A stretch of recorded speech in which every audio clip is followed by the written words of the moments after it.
Because of the law of adaptation, our brain can grow and our brain can shrink. It is true that there are things that damage brain cells, and if they're damaged, they don't grow again. But there are 3 things today that medicine is showing can stimulate new brain cell growth in the hippocampus part of the brain. 3 shockers, we looked at them this week. 3 shockers cause a release of brain-derived neurotrophic factor. Brain-derived neurotrophic factor is a protein that stimulates neurogenesis. Neurogenesis means new brain cells. Are you above 50 and starting to forget where you left your keys? Or maybe you walk into a room and can't remember why you're there. You're not alone. Over 55 million people worldwide are living with dementia, and cases are expected to triple by 2050. But here's the good news. Memory loss and cognitive decline aren't just a normal part of aging. Your brain has the power to heal, grow, and stay sharp if you give it the right tools. So what can you do today to keep your brain healthy, prevent dementia and Alzheimer's, and improve your memory? Science has uncovered some powerful strategies, and in this video, we're breaking them all down. Stay with me till the end, because even small changes can make a big difference in protecting your brain for years to come. As a thank you for joining me today, we're giving away 100 free copies of my best-selling book to subscribers. So if you haven't yet, hit subscribe, like this video, and comment why you want to win. But when you have a look at the head, you will see 7 avenues of access into the brain. There are 2 ears, there are 2 eyes, there are 2 nostrils, and there is a mouth. Everything we hear or have ever heard, everything we see or have ever seen, everything we smell, and everything that goes into our mouth, whether it be food or drink, has an effect on the brain. Our decisions determine our destiny. So how important that we know something about the decision-making part of our brain. This is an area that many people are ignorant.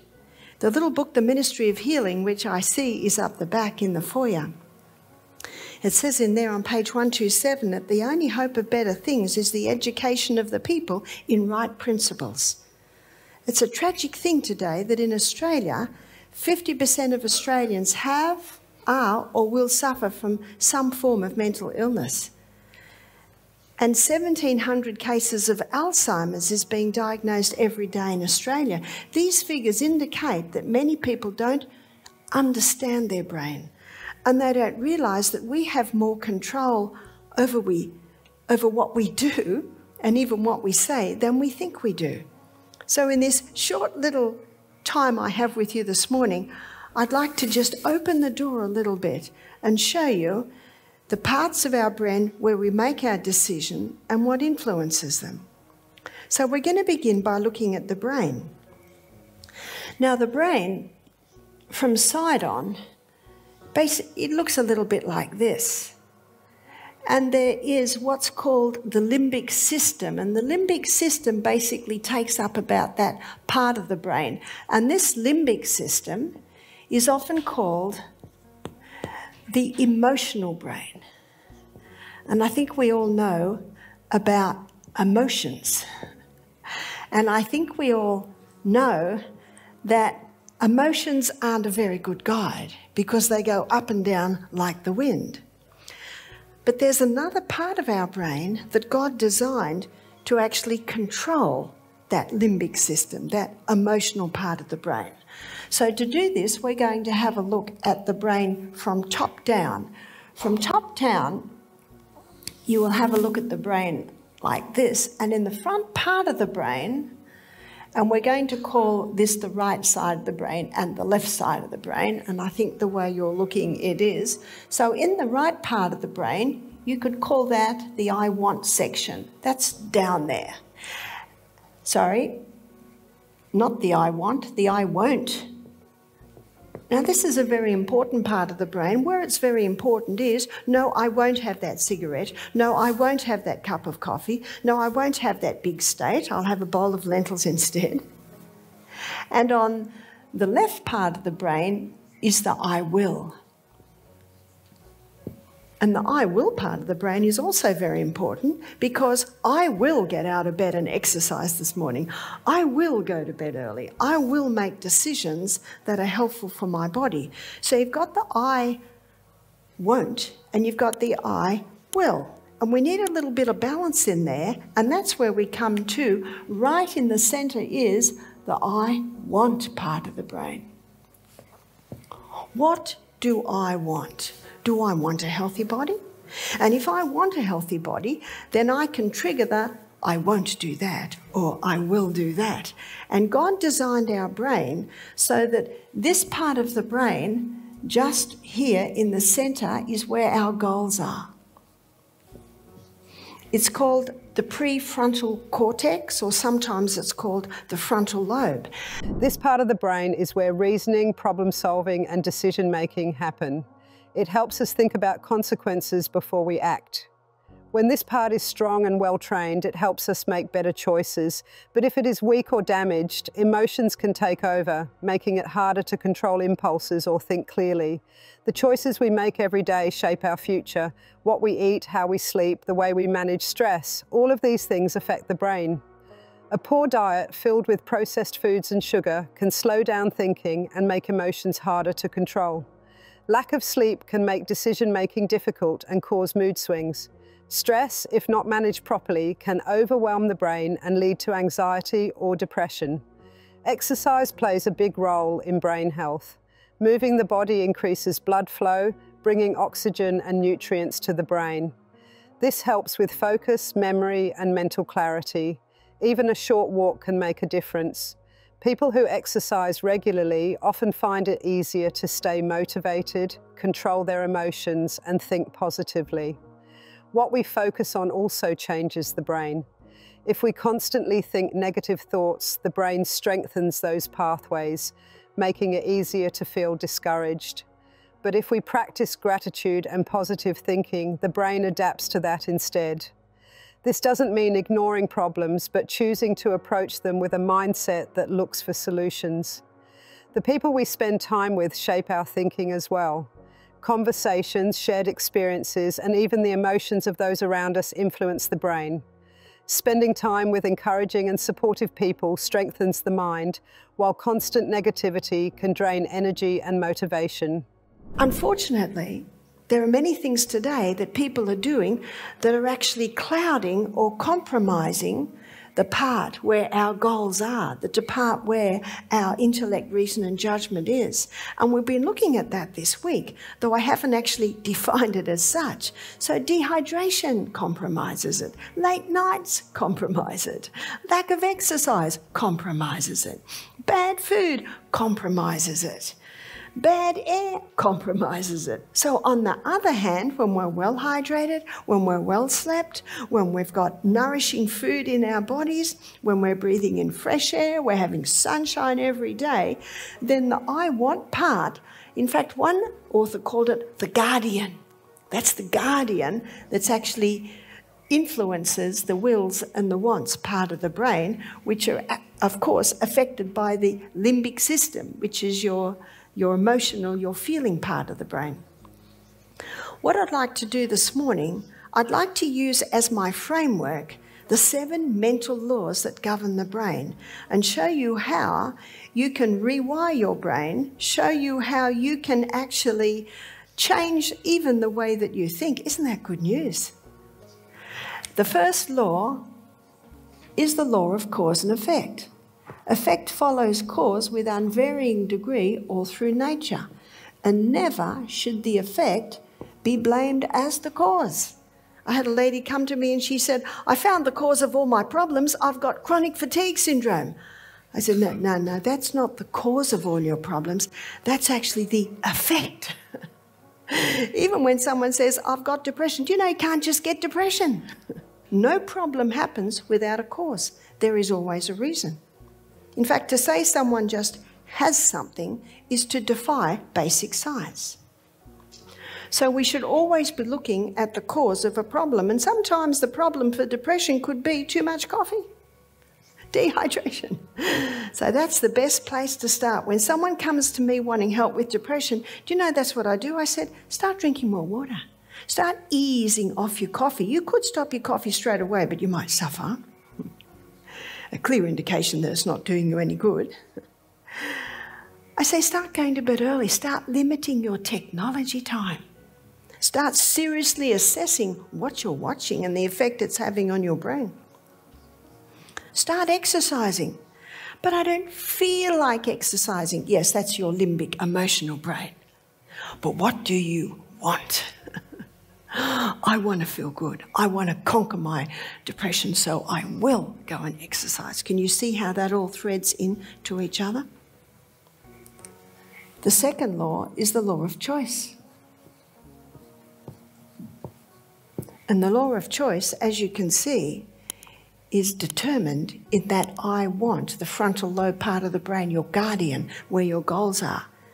This is what you feel like doing, but this is what you want, so that influences your decisions. And when you're well slept, well hydrated, well sunned, well exercised, well fed, that I want part of the brain is a lot stronger. And when that I want part of the brain is strong, it gives you the power to override temporary feelings. Think about it. How many times have you known you should do something, but you just didn't feel like it? That's the battle between the limbic system and the frontal lobe.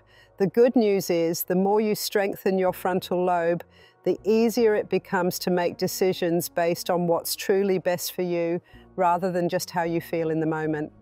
Now, you might be a little bit shocked at what I'm about to say. It's a little bit flippant, but it's a scientific fact. Fake it till you make it. Huh? Who are you faking? That limbic, wild horse emotional system. Needs the bridle, needs the reins. Here they are here. And eventually, he felt like it. Because your words affect your feelings. He obviously didn't feel like it straight away because he said, I've done it. But as the days went on, those feelings changed because your words affect your feelings. And that night, after he'd made the decision, a little bit of battle, a couple of times that day, but he stood firm. When he went to sleep that night, little cells were activated. They're called glial cells. And your glial cells are your body's vacuum cleaners. And there are more glial cells in your brain than nerve cells. And because Doug made the decision to forgive, when he went to sleep between the hours of 9 and 2, the little glial cells came along and they vacuum cleaned up all the thorns. Science is now showing that forgiveness has a physiological effect on our brain to clean it up. When you're lying in bed about to go to sleep, just think, wow, when I'm asleep tonight, my body's vacuum cleaners are going to clean up all the thorns. My brain's going to process properly, file system, everything that I did in the day.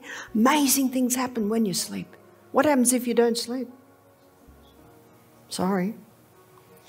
But what if you're struggling with sleep? Lay there with the lights out, with all your Christmas trees out of the room, all your technology gone, window open. You've got a new pillow, you've got fresh sheets. You're hydrated, lay there, can't sleep. Start to list all the wonderful things in your life. I'm in a bed. I'm not outside in a ditch. I'm not in a concentration camp and I wasn't beaten today. And I had a meal today, not like some stories I've read of people in concentration camps who had half a meal a day. There's so much to be thankful for. One lady said, I haven't got anything to be thankful for. I said, I noticed you got 2 legs. I've met a man with none. I've got eyes that see. You're blind? Do you know what one lady said? When she was asked about her blindness, her name was Fanny Crosby. She wrote many hymns in our hymn books. They said, how do you cope with being blind? She said, oh, it's wonderful. The first face I will ever see is the lovely face of Jesus. She was so happy about that. You see, happiness is a choice. We'll put a few more here. Happiness is a choice. We've got no right not to be happy. No right. If you're not used to smiling, stand in front of the mirror and practice it. Practice it. Practice it. Ladies that have Botox do it all the time. Their skin's so tight it pulls a smile. Just smile. Have you noticed with children, if you smile, you know what it tells them? I love you and everything's all right. Can I have that? Sorry, sweetheart. Later. You smile, it tells them everything's all right. But you're firm.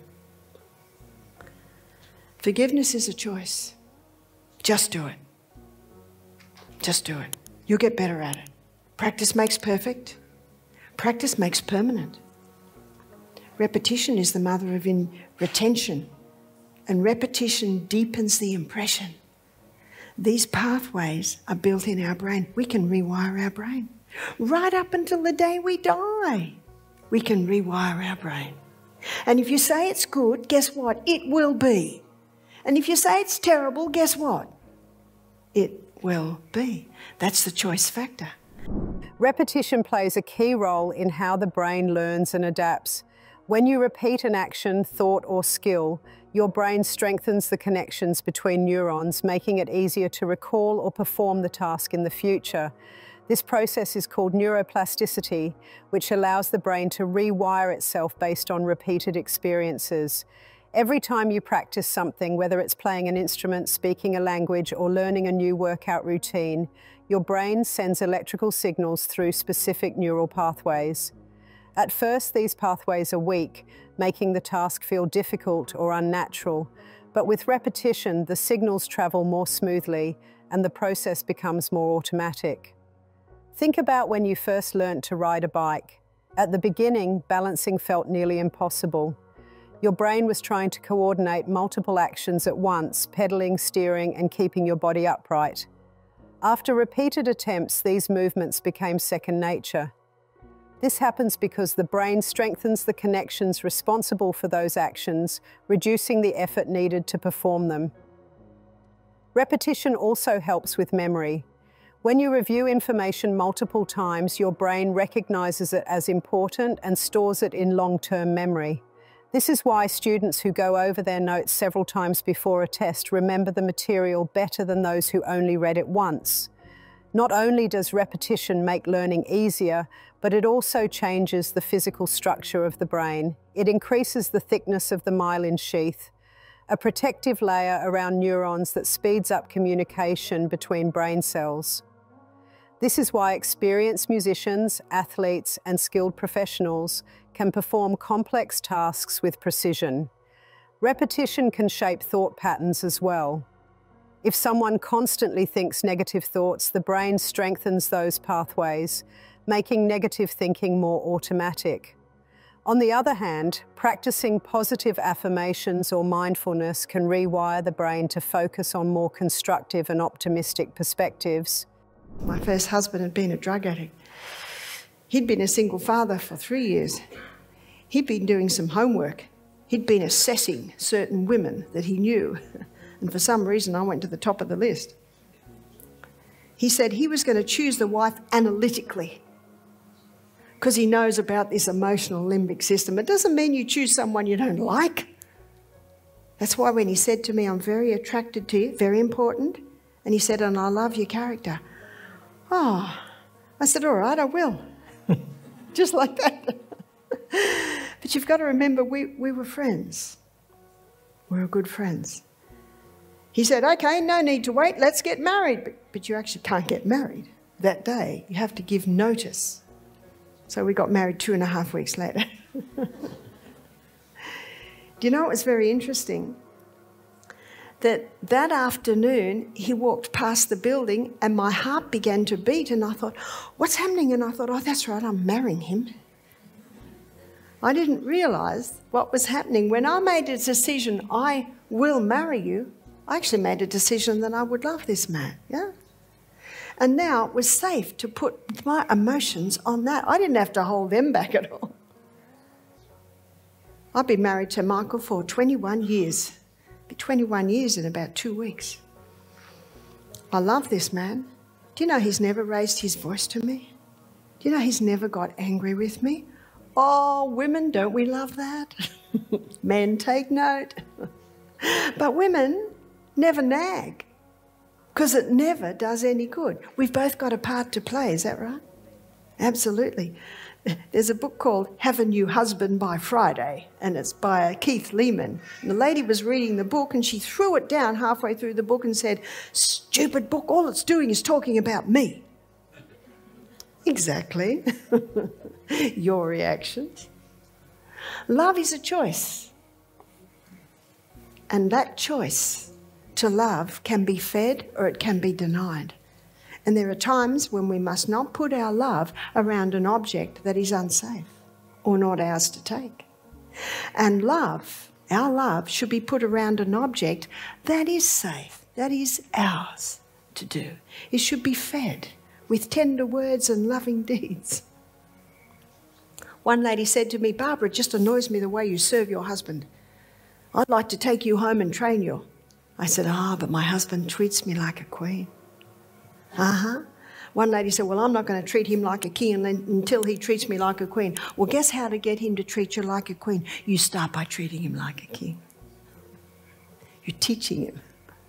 Your words affect your feelings, so be very, very careful on your words. Proverbs 12:18 says, "There is that speaketh like the piercings of a sword, but the tongue of the wise is health."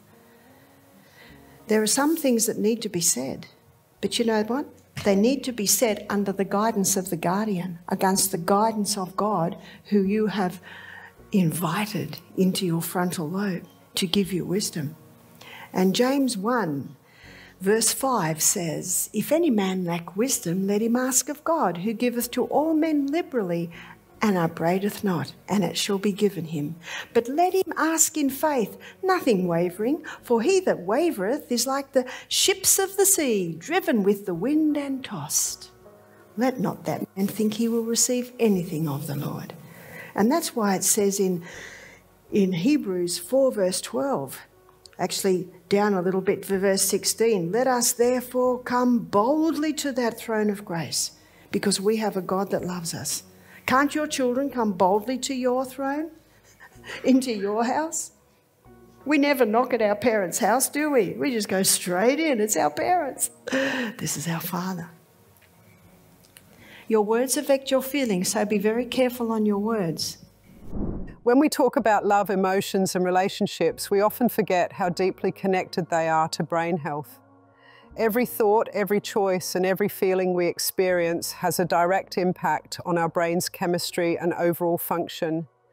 The way we treat others, the words we speak, and the emotions we choose to dwell on can either nourish or damage our brains. Studies show that love and positive relationships release oxytocin, often called the bonding hormone. Oxytocin strengthens connections, reduces stress, and even promotes neurogenesis, the growth of new brain cells. When we choose love, kindness, and forgiveness, we are not just strengthening our relationships, we are literally protecting and enhancing our brain health.